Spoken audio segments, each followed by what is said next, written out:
박노영은 매일 아침 7시에 알람 소리와 함께 일어났다. 64세가 되어서도 변하지 않은 습관이었다. 침대맡에 놓인 체크리스트를 펼치고 하루 일정을 점검하는 것부터 하루가 시작되었다. 혈압약 복용, 아침 운동, 집안 정리, 저녁 반찬 준비까지. 이런 세심한 기록 습관은 교직 생활 30년이 남긴 가장 소중한 선물이었다. 은퇴한 교감으로서 노영은 여전히 체계적인 삶을 살고 있었다. 남편이 세상을 떠난 지 3년 처음에는 혼자 사는 것이 막막했지만 이제는 나름의 리듬이 생겼다. 매주 화요일에는 마트에 가고 목요일에는 경로당에서 후배들과 차를 마시며 주말에는 아파트 화단을 갖고 왔다. 규칙적인 생활이 그에게는 위안이었다. 그날도 여느 때처럼 일정을 정리하고 있을 때 초인종이 울렸다. 시계를 보니 오전 10시 30분. 예정에 없던 방문객이었다. 문을 열어보니 단정한 차림의 젊은 여성이 환한 미소를 지으며 서 있었다. 손에는 깔끔한 가방과 작은 의료기구 같은 것들이 들려 있었다. 안녕하세요. 장채린입니다. 경로당에서 김 선생님이 소개해 주신 무료 혈압 체크와 식단 코칭 서비스 말씀드렸는데 기억하시나요? 노영은 잠시 생각했다. 지난주 경로당에서 후배 교사인 김영희가 요즘 참 좋은 서비스가 있다며 건넨 하얀 명함이 떠올랐다. 웰니스 코치라는 직업도 신기했고 무료라는 점이 특히 솔깃했다. 요즘 병원비가 만만치 않았으니까. 아, 그렇죠.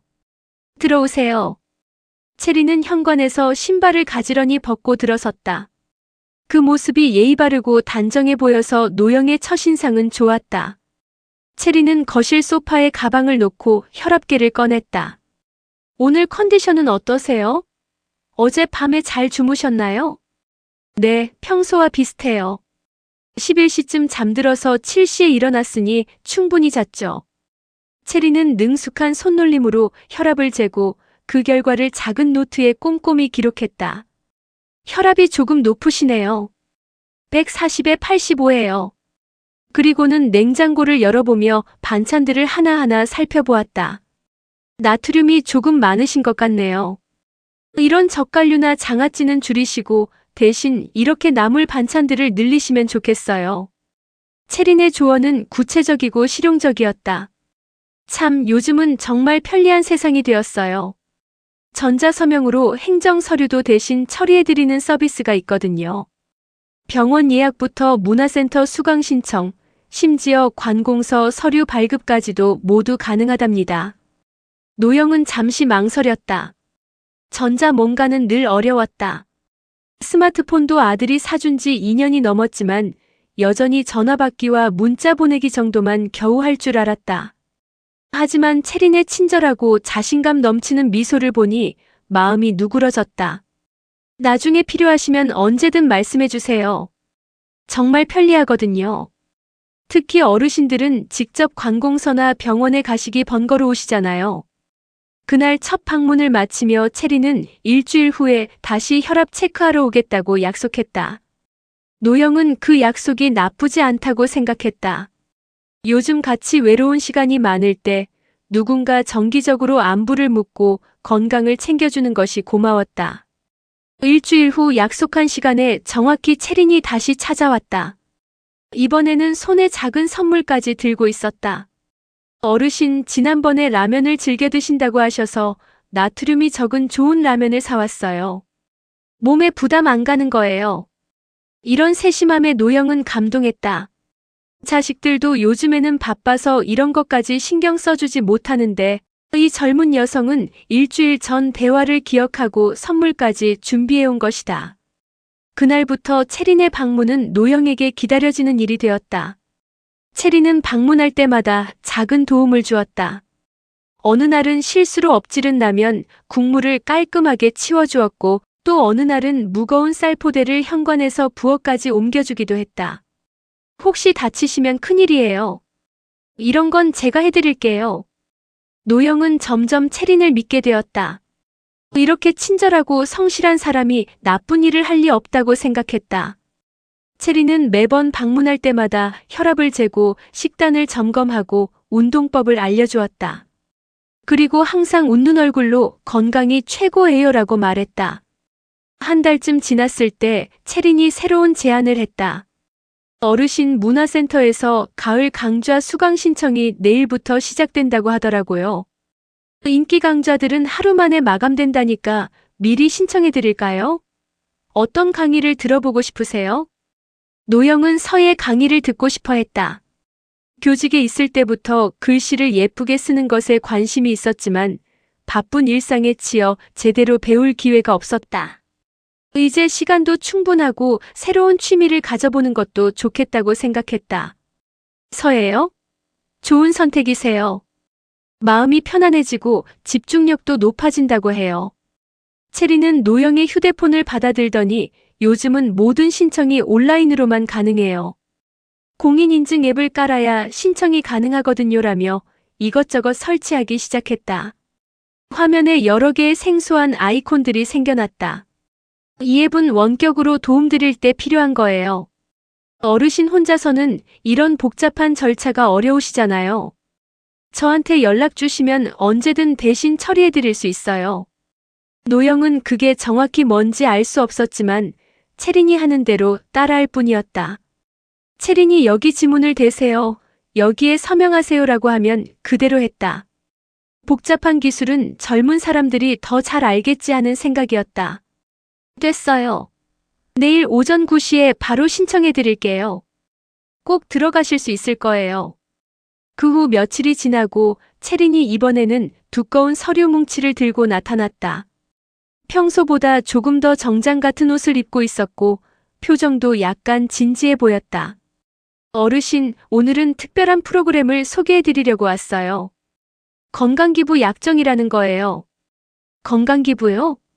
네, 요즘 정말 좋은 취지의 사회공헌 프로그램이 있어요.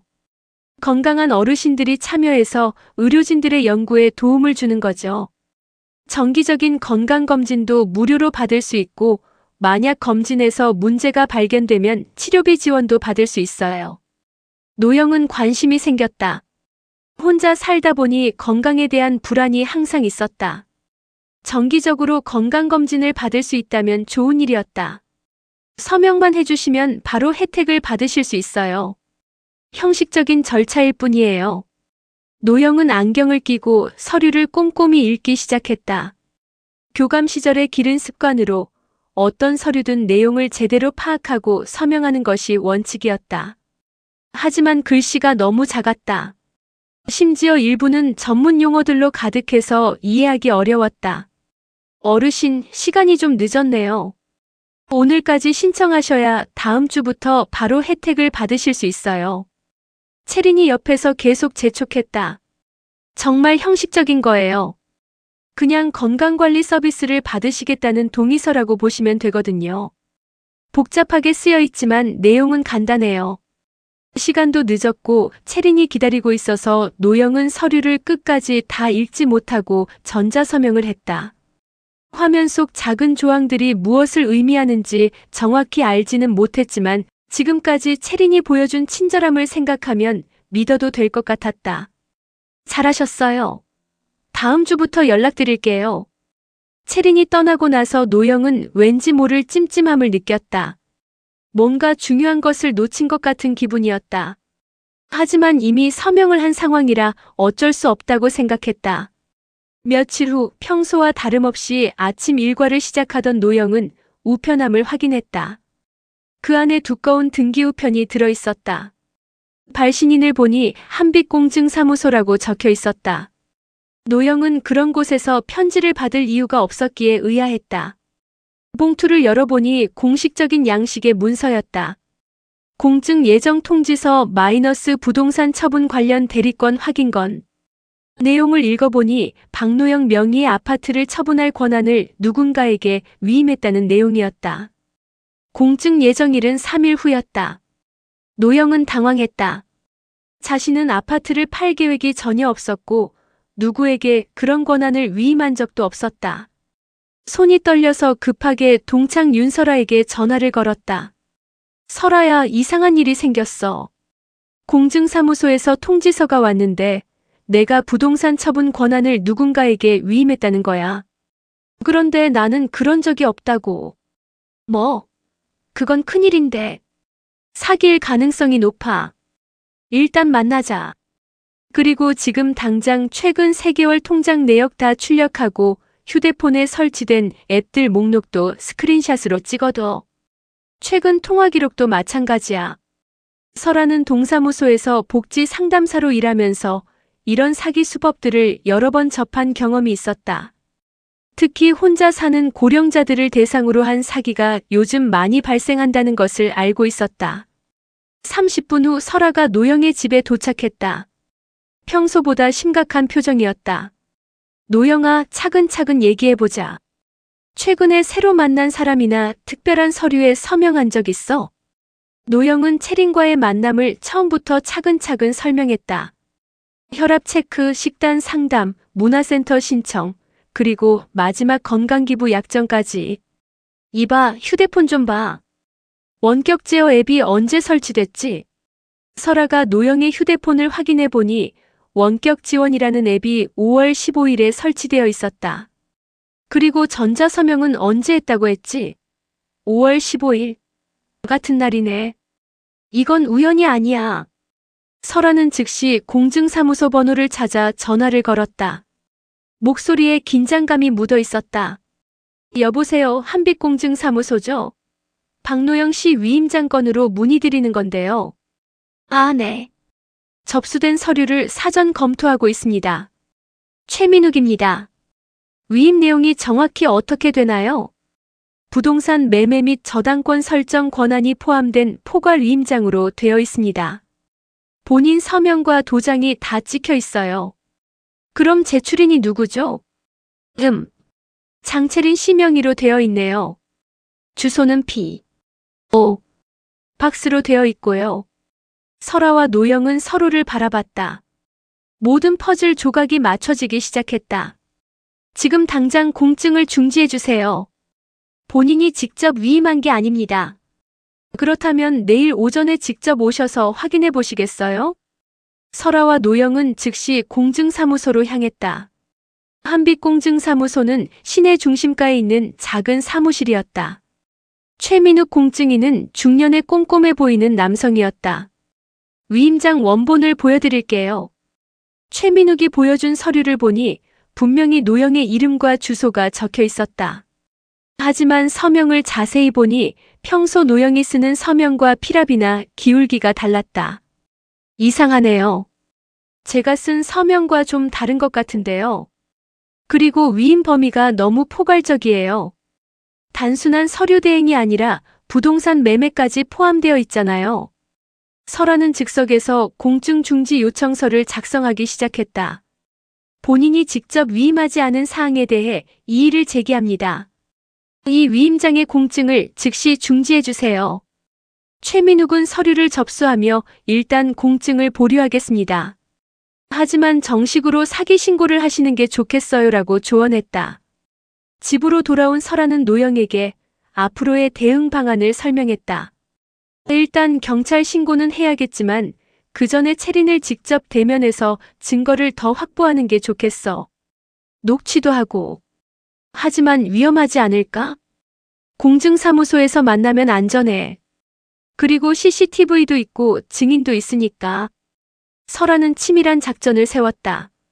노영아, 채린한테 전화해. 허리가 갑자기 아파져서 빨리 부동산 거래를 진행하고 싶다고 해. 그리고 상가 건물도 함께 정리하고 싶다고 하면서 큰 거래인 것처럼 어필해. 노영은 떨리는 목소리로 채린에게 전화를 걸었다. 채린 씨, 갑자기 허리가 너무 아파져서 혹시 지난번에 말씀하신 부동산 거래를 좀 더 빨리 진행할 수 있을까요? 그리고 상가 건물도 함께 정리하고 싶어서요. 채린의 목소리가 갑자기 밝아졌다. 아, 그러시군요. 좋은 타이밍이네요. 마침 좋은 조건의 구매자가 있거든요. 그럼 내일 공증사무소에서 만날까요? 한 번에 다 처리할 수 있게 서류를 준비해 올게요. 빨리 처리하면 얼마나 좋은 조건으로 할 수 있을까요? 시세보다 10% 정도는 더 받을 수 있을 거예요. 현금 거래라서 가능한 거거든요. 전화를 끊은 후 설아가 말했다. 맞지? 갑자기 태도가 바뀌었어. 이제 확실해졌다. 다음 날 오전 10시 노영과 설아는 공증사무소에서 채린을 기다렸다. 설아는 미리 녹음 앱을 작동시켰다. 개인 대 개인의 대화는 녹음이 가능하다고 했다. 정확히 약속 시간에 채린이 나타났다. 평소보다 더 정장에 가까운 옷을 입고 큰 서류 가방을 들고 있었다. 표정도 진지했다. 어르신 오셨네요. 오늘로 모든 게 정리될 거예요. 채린은 서류 뭉치와 미리 만들어진 지문날인 카드를 꺼내며 말했다. 복잡한 절차는 다 준비해 왔어요. 도장만 찍으시면 끝이에요. 노영이 일부러 질문했다. 그런데 궁금한 게 있는데요. 부동산 처분권이 왜 문화센터 등록이나 건강기부 약정에 필요한 거죠? 채린은 당황한 표정을 보이며 잠시 말을 멈췄다. 아, 그건 요즘은 통합 서비스라서 그래요. 여러 서비스를 한 번에 처리하려면 포괄적인 권한이 필요해서. 그리고 오늘만 가능한 특별 투자 기회도 있고요. 놓치시면 정말 아까워요. 그때 최민욱 공증인이 끼어들었다. 죄송하지만 어제 이에 제기가 들어와서 절차상 문제가 있어 보입니다. 공증을 보류하겠습니다. 채린이 갑자기 목소리를 높였다. 뭐가 문제예요? 어르신이 원하셔서 하는 거라고요. 계약서도 다 준비했는데 왜 갑자기 이래요? 설아가 차분하지만 단호한 목소리로 말했다. 전자서명 날짜와 원격 제어 앱 설치 날짜가 동일한 것부터 설명해 보세요. 그리고 포괄 위임장에 부동산 처분권까지 포함된 이유도요. 참고로 이 모든 과정이 CCTV에 기록되고 있고 녹음도 하고 있습니다. 채린의 얼굴이 창백해졌다. 잠시 말을 못하다가 가방을 급히 챙기며 일어섰다. 이건 다 어르신을 위해서 한 일이에요. 선이었다고요. 오해가 있었나 보네요. 선이라면 왜 본인 모르게 부동산 처분권안까지 위임받으려 했나요? 하지만 채린은 더 이상 대답하지 않고 서둘러 공증사무소를 떠났다. 이미 녹취와 CCTV 기록, 그리고 문서의 메타데이터로 모든 정황이 남아 있었다. 그 자리에서 위임장은 정식으로 파기되었다. 설아는 노영과 함께 휴대폰에서 원격 제어 앱을 완전히 삭제하고 모든 계정의 비밀번호를 새로 설정했다. 또한 향후 이런 일이 재발하지 않도록 사전 등기 알림 서비스에 가입했다. 당분간은 어떤 전자서명도 하지 마. 그리고 중요한 서류는 반드시 나나 다른 신뢰할 만한 사람과 함께 검토해. 그로부터 한 달 후 노영은 경로당에서 새로운 활동을 시작했다. 매주 목요일마다 디지털 문해 교육 모임을 열기로 한 것이다. 어르신들 전자서명이나 공인인증서 사용하실 때 정말 조심하셔야 해요. 첫 번째 모임에 20여 명의 어르신들이 모였다. 노영은 자신의 경험을 솔직하게 이야기했다. 부끄럽기도 했지만 다른 어르신들이 비슷한 위험에 빠지는 것을 막을 수 있다면 그 정도 부끄러움은 감수할 만했다. 도장 하나가 얼마나 무거운지 이번에 제대로 알았어요. 우리 도장에는 우리 인생이 통째로 담겨 있거든요. 참석한 어르신들은 노영의 이야기에 깊이 공감했다. 김할머니는 나도 비슷한 전화를 받은 적이 있다며 자신의 경험을 나눴고 박 할아버지는 앞으로는 정말 조심해야겠다고 다짐했다. 노영은 체계적인 교육 자료를 준비했다. 전자서명의 위험성, 공증 절차의 이해, 사전 등기 알림 서비스 설정법, 그리고 의심스러운 상황에 대처하는 방법까지. 교감으로 일했던 경험이 큰 도움이 되었다. 혹시 의심스러운 일이 생기면 혼자 결정하지 마시고 꼭 주변 사람들과 상의하세요. 그리고 이 번호로 언제든 연락 주시면 도와드릴게요. 모임이 끝난 후 한 어르신이 노영에게 다가왔다. 선생님 덕분에 큰일을 면할 수 있었어요. 저도 며칠 전에 비슷한 제안을 받았는데 오늘 이야기를 듣고 보니 완전히 똑같은 수법이더라고요. 노영은 자신의 아픈 경험이 다른 사람에게 도움이 되고 있다는 것이 위안이 되었다. 모임이 정기화되면서 참석자들 사이에 끈끈한 유대감이 형성되었다. 서로의 안전을 확인하고 의심스러운 일이 생기면 즉시 연락을 주고받는 네트워크가 만들어졌다. 노영은 이들을 디지털 지킴이라고 불렀다. 몇 개월 후 지역신문에서 노영의 활동을 취재해 기사로 실었다. 사기 피해를 교육으로 승화시킨 은퇴교감이라는 제목이었다. 기사가 나간 후 다른 지역에서도 비슷한 교육을 해달라는 요청이 들어왔다. 선생님, 우리 동네에도 와서 교육해 주실 수 있나요? 어르신들이 많이 걱정하고 계세요. 노영은 흔쾌히 수락했다. 주말마다 설아와 함께 여러 경로당을 다니며 교육을 진행했다.